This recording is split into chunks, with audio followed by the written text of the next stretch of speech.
Hello hi అండి, సుజాతాస్ కిచెన్కి స్వాగతం. ఈరోజు సుజాతాస్ కిచెన్లో వంకాయ టమాటా పచ్చడి ఒక కొత్త పద్ధతిలో ఏ విధంగా తయారు చేయాలో చూపిస్తానండి. వంకాయ టమాటా పచ్చడి చేయడానికి నేను 6 వంకాయలు తీసుకుని ఈ విధంగా క్లీన్ చేసి పెట్టుకున్నాను. ఇవి ఇంచుమించుగా 200 గ్రాములు ఉంటాయండి. వంకాయ పచ్చడి తయారు చేయడానికి నేను వంకాయ యొక్క ఈ పైన ఉన్న కాడ ఒకటి మాత్రమే నేను తీస్తున్నానండి. ఈ వంకాయని మనము కొయ్యకుండా ఇదే విధంగా మనము కొంచెం నూనె వేసి డీప్ ఫ్రై చేసుకోవాలండి. ఈ విధంగా చేసుకోవటం వల్ల మనకి వంకాయ తొందరగా ఉడుకుతుంది, పచ్చడి కూడా చాలా టేస్టీగా ఉంటుంది. వంకాయ డీప్ ఫ్రై చేయడానికి నేను ఆయిల్ తీసుకుని వేడి చేస్తున్నానండి. ఈ ఆయిల్ని మనం కొద్దిగా తీసుకుంటే ఒకేసారి మనం వంకాయలన్నింటిని కూడా వేయించిన అవసరం లేదండి. 2-3 కూడా మనం వేయించుకోవచ్చు. కాబట్టి ఆయిల్ కొంచెం తక్కువ వేసుకున్నా సరిపోతుంది. ఆయిల్ మరుగుతుంది, నేను దీంట్లోకి వంకాయలు వేసేస్తున్నాను. స్టవ్ని మనం హై ఫ్లేమ్లోనే ఉంచుకొని వేయించుకోవాలండి.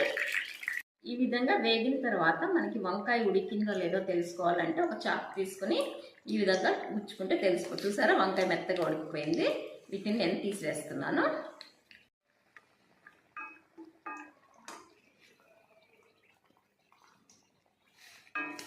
ఈ విధంగా వంకాయలన్నింటినీ వేయించుకున్న తర్వాత వీటిని మనము బాగా చల్లారనివ్వాలి. వంకాయలు చల్లారే లోపల మనము టమాటాలు, పచ్చిమిరపకాయలు వేయించుకుందామండి. నేను 10 పచ్చిమిరపకాయలని ఈ విధంగా ముక్కలు కోసి పెట్టుకున్నాను. మీకు కారం ఎంత కావాలో దాని ప్రకారం కూడా మీరు పచ్చిమిరపకాయలు వేసుకోవచ్చు. 2 పెద్ద టమాటాలనండి ఈ విధంగా పెద్ద ముక్కలుగా తరిగి పెట్టుకున్నాను.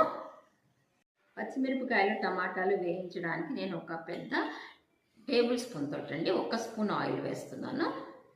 దీనిలోనికి ముందు కొద్దిగా ఆవాలండి, కొద్దిగా వేసుకుంటే సరిపోతుంది. దీనిలోనికి పచ్చిమిరపకాయ ముక్కలను వేస్తున్నాను. వీటిని మనం కొద్దిగా వేయించుకోవాలి. ఇప్పుడు దీనిలోనికి నేను టమాటా ముక్కలు వేస్తున్నాను. మనం ఎప్పుడు కూడా ఈ టమాటా ముక్కలని పెద్ద ముక్కలుగా కోసుకోవాలి. ఆ విధంగా కోసుకోవడం వల్ల టమాటాలు చాలా తొందరగా ఉడుకుతాయి. ఈ విధంగా టమాటాలు పూర్తిగా మగ్గిపోవాలి. ఇప్పుడు నేను స్టవ్ ఆఫ్ చేసేస్తున్నాను. వంకాయలు చల్లగా అయిపోయాయండి. ఇప్పుడు మనం వీటిని కొయ్యకుండా వేయించాం కాబట్టి ఇందులో ఏమైనా పురుగులు ఏమైనా ఉన్నాయేమో చూసుకోవడానికి మనం ఈ విధంగా చేసి చూసుకోవాలి. ఇప్పుడు దీనిలోనికి నేను కొద్దిగా చింతపండుని ఉడికించి తీసుకున్న గుజ్జు అండి ఇది. దీనిని మీ పులుపుకు తగినట్టుగా వేసుకోండి.